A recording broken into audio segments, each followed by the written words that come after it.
Hey, what's going on everyone? My name is Donovan, and today I want to share with you my thoughts on the Xiaomi Mi 8 after using it over roughly the last 3 weeks.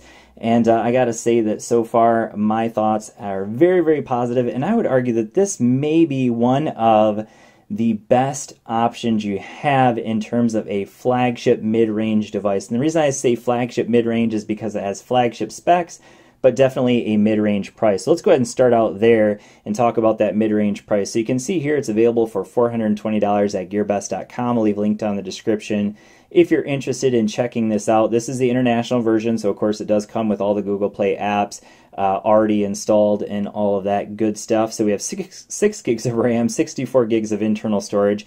The version I have came with 128 gigs of internal storage. It is also available in 256, 8 gigs of RAM variants as well. You're going to be closer to $550 for that version of the device.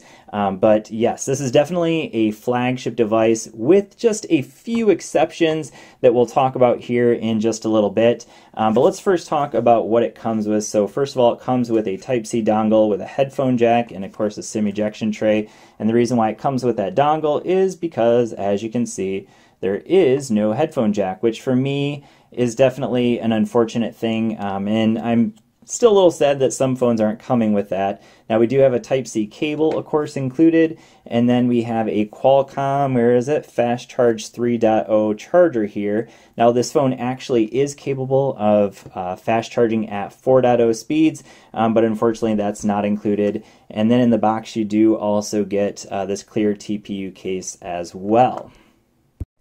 Alright, so the next thing I want to talk about is the build quality of the Xiaomi Mi 8, and I have over here an iPhone 8 Plus just because I want to do a little comparison here between these two devices. So obviously this device is significantly more expensive. In fact, it's about twice the price of what you'll pay for a Xiaomi Mi 8. I paid $1,000 for this one and under $500 for this one. Now this one does come with 256 gigs of internal storage, so that's why I paid the $1,000 including tax. But in terms of the actual design, you can see both have that glass back. Of course, this one has a fingerprint sensor on the back. Both have those dual cameras on the rear. On the front, whoops, let's get out of that. They both have 1080p displays, so that actually is maybe just a little complaint that a lot of people will have about the Xiaomi Mi 8, and honestly for me that's probably a decent, arguably one of the biggest complaints about it, and not just because it's 1080p, because obviously there are a lot of other similar type phones coming out with 1080p displays. Like for instance, the phone I'm recording this on is the OnePlus 6, has a 1080p display, but one thing I'm not a huge fan of is by default, so that's the automatic contrast, this phone does have some, I would argue, kind of dull colors. Now the brightness of the screen is no issue whatsoever, but the colors just aren't very poppy in my opinion. So one of the things I've done once I got the device was I went to display, go into contrast and colors, and I change it to increase contrast because then it looks almost more like an AMOLED display. The colors pop out at you a little bit more, and for me it definitely made it a little bit better. Now in terms of the actual build quality, of course we have our Type-C down here at the bottom, microphone and speaker, our antennas, and then we have that metal band or metal frame around the outside, and of course the glass back, just like you get here on the iPhone 8 Plus. And then other than that, pretty typical standard 2018 device, only this chin here, this neck, or whatever you want to call that, is definitely a little bit bigger than, for instance, the OnePlus 6. It has about half of that, and obviously phones like the Essential phone definitely have a much smaller chin there. And so overall, I do really like the design. My biggest complaint when it comes to the design is probably that display, but once you change that contrast, it definitely looks a little bit better in my opinion.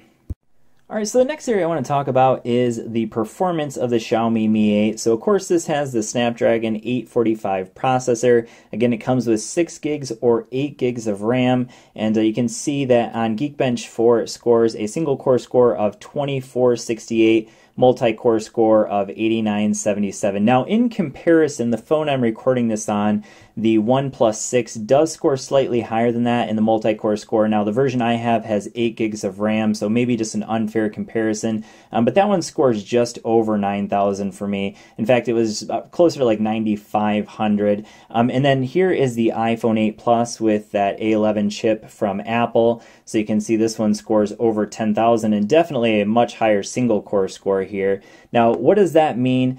I will honestly say that in terms of all three of the phones that I'm mentioning here, so the Xiaomi Mi 8, the iPhone 8 Plus, the OnePlus 6 I'm recording this on, honestly, in terms of performance, I don't notice a big difference at all. Now, the OnePlus 6 and the Xiaomi Mi 8 both have the Snapdragon 845 processor, and to be completely honest with you, that performance is just fantastic. It doesn't matter whether I'm gaming, whether I'm doing social media, there really are no hiccups with this device. Everything runs very, very smoothly out of the box, and I've really had no issues whatsoever when it comes to performance at all. Really, at any point, no hiccups. So definitely thumbs up on the performance when it comes to the Mi 8. Alright, so the next thing I want to talk about is the software on this device. So you can see here that it's running Android 8.1, and thumbs up to Xiaomi because they have been fantastic about putting out updates for pretty much all of their devices. So whether it's a budget-friendly device or a flagship device, Xiaomi has been very, very good about putting out updates. So I would expect this one to get Android Pie probably within the year for sure. But you can see right now it's running the June security patch, MIUI Global 9.5. And one thing I will say about MIUI, so that's the skin they have on top of Android 8.1, is the fact that it is a pared down version of MIUI. So MIUI used to look a whole lot more like, I would say, an iPhone. It was almost as if Xiaomi was copying the iPhone when it come to their software and things like that. But this is definitely a whole lot more like stock Android than MIUI used to be. There are a lot of hidden features in here, so there's things like second space. Of course, you can get full screen display, so that's, you can change the apps so that they are getting full screen display. You can see you can change your home screen, obviously. I'm actually using Nova Launcher, so that's where you'd go in if you want to change that home screen. In the theme store, so if we go up here into themes, you can see that there are plenty of themes available. So if you don't like the look of MIUI, you can always change it out with any kind of theme that they have available. And there's a huge theme store available, just like with LG phones. LG, I'm not a huge fan of their software either, but they have a ton of themes available. Now down here in additional settings, you can see that there's also all kinds of additional settings here. So one-handed mode, we have quick ball as well, a bunch of button and gesture shortcuts. I could literally probably spend an entire 20 minutes just going over all of the different gestures that they have available here in MIUI, but I'm not going to bore you with that. What I will say is that for me personally, I'm not a huge fan of the overall look of MIUI, but I do really like a lot of the features that they put into it, and so for that, I'm going to give it like maybe an 8 out of 10. It's definitely much improved when it comes to the software, but still, for me personally, I'm more of a stock Android kind of person, and that's why I'm running Nova Launcher on top of MIUI on my Xiaomi Mi 8. Alright, so now it's time to talk about the battery life on the Xiaomi Mi 8. So this has a 3400 milliamp hour battery. Of course, it is non-removable, as is the case with just about every other flagship device. In fact, I'm pretty sure every flagship device in 2018 has a non-removable battery. Most of them, that is because they are water resistant or waterproof, where in this case we do not have any kind of water resistance in the Xiaomi Mi 8, so that's maybe just a slight negative when it comes to the build quality, and maybe an area where you do have to pay the extra for something like an iPhone 8 Plus or a Samsung device or even an LG device. You're going to pay a little extra if you want that waterproofing. With devices like the OnePlus 6, the Xiaomi Mi 8, you just don't get that waterproofing, so maybe just a slight complaint. But as far as actual battery life goes, this is just going to be kind of a quick look at it. Obviously, this is just one shot in one day, but in general, what I will say is that for the most part, I'm averaging about 5 to 6 hours of screen on time. So I'm going to go ahead and go in here to battery use. We'll go up here into hardware. Now, I've been playing a game a lot today, so you can see I've only got an hour and 30 minutes of screen on time so far today, and I was at like I think 66%. But in general, I would say my average is right around 5 to 6 hours, pretty consistently. In general, what that means is I'm finishing most days with about 15 to 20% battery life. And part of that is because I've been kind of addicted to a game that my son and I have been playing, Star Wars Force Arena. It takes up a ton of space on the phone in terms of power that it's using. Also uses a lot of LTE data. And so because of that, I'm getting a little bit less battery life than I would normally on other devices, but just something to keep in mind. It's not the best battery life when it comes to flagship devices, but also not terrible either. Most people, I think, in general, will get through a full day of usage without any issue. And the nice thing is they do include, again, that Qualcomm Fast Charge 3.0 charger. Again, it is capable of 4.0 charging, but they don't include that in the box. Alright, so now let's go ahead and talk about the cameras on the Xiaomi Mi 8, and I will say that that is an area that Xiaomi is much improved on. So they had a DxO mark of, I believe, 109 on the Mi 8, and I think that it's pretty warranted. I've really actually enjoyed my experience with the Xiaomi Mi 8 when it comes to the cameras. So we have dual 12 megapixel cameras here on the rear, and just like what you get with the iPhone 8 Plus, you get one that is a telephoto lens, so that's going to give you that 2 times lossless zoom. Same thing you get here on the Mi 8, so no wide angle, unfortunately. So if you're into those wide angle cameras, you're going to need to get an LG device. Now when it comes to the front facing camera, you get a 20 megapixel camera for those high quality selfies. And you can see here when we go into the camera that just like with an iPhone, you got to slide over to go into the different types of camera shooting modes. So let's go ahead and go into video real quick. So I'm going to go up here into the settings. You can see that we have slow motion and time lapse. I'll go ahead and go into the settings, and you see we do have image stabilization. Now that is optical image stabilization, and it works very well in my opinion. So I'll show you some samples of the videos that I've shot with the Mi 8, but the image stabilization works very, very well. We have video quality up to, as you can see here, 4K, and when it comes to our slow motion, you can see that we can shoot in up to 240 frames per second. So you're not going to get that super high frame rate as you can get with some other flagship devices, so up to 240 frames per second, but I've really enjoyed the cameras so far on this device. Now, of course, we do have photo, and we have our portrait mode, so I'll just go show you a quick sample of this. Now, I'm going to show you a bunch of other samples, but this is just one example. You can shoot portrait mode on the front-facing camera, so that's what that one is there. So you can see the difference between one that's in portrait mode, so it kind of blurs out the background, versus one that's not. Now, one of the things you'll notice is that the skin is very, very soft there, and that's because it does have beautify mode here. So if I go up here into the selfie camera, you can see that there is a beauty mode, and it's kind of by default, and so as a result it's going to give you quite a bit of softening of the skin in your pictures. So if that's something that you're not into, you can turn that down just a little bit. Just be aware of it. So here's another example of some photos that were shot using that rear camera, but I'll go ahead and show you some more examples. There's a picture of our newborn baby, 14 days old, actually 15 days old as of today. But overall, I've been real impressed with the cameras on the Mi 8 so far, especially at that $420 to maybe $550 price point. The cameras on this phone are absolutely fantastic in my opinion.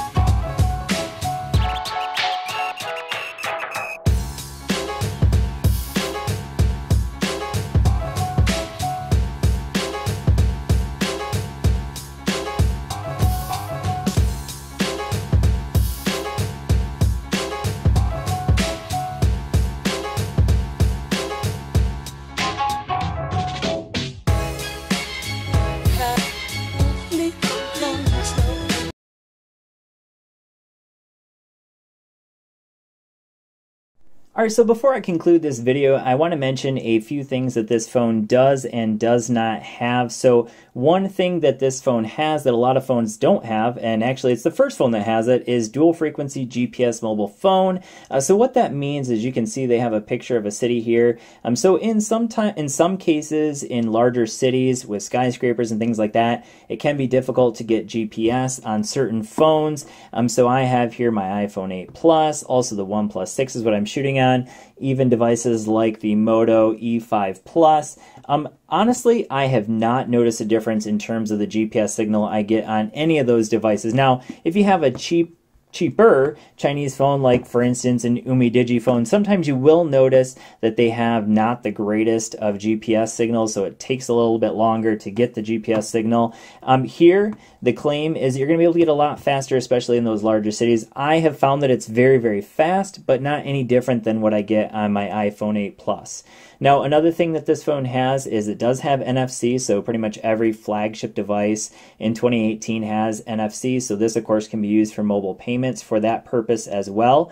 And another thing I want to mention here is, I kind of already passed it, but notice the frequency bands with LTE. So notice this has all the global frequencies.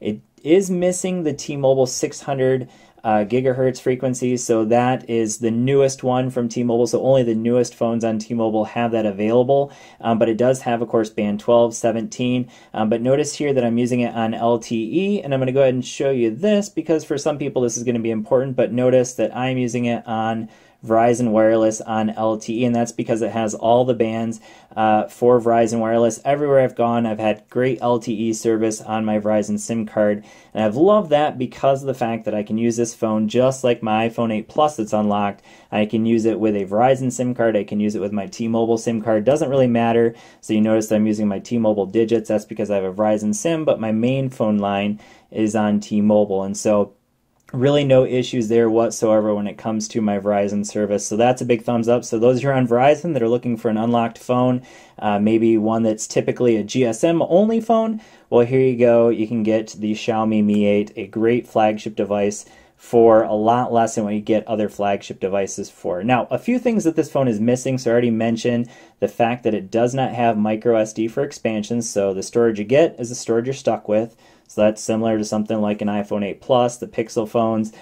Storage is not expandable. We do not have dual speakers on this phone, so we have a single speaker, which is strange because on the Mi 6 there was an earpiece speaker and a bottom firing speaker, but on the Mi 8 you don't get that earpiece speaker. It's just one speaker here on the bottom. So we're going to go ahead and take a listen to a sample of that real quick just so you can hear it. It is pretty loud.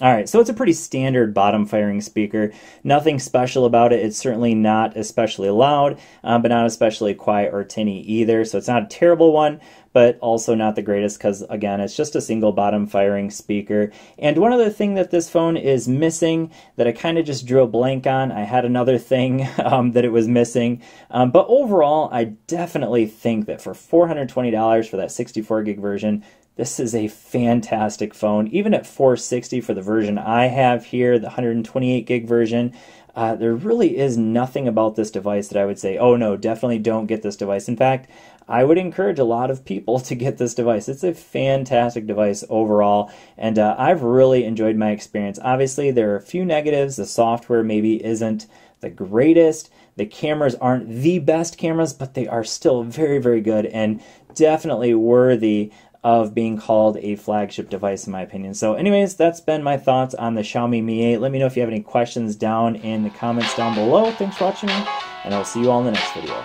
Peace.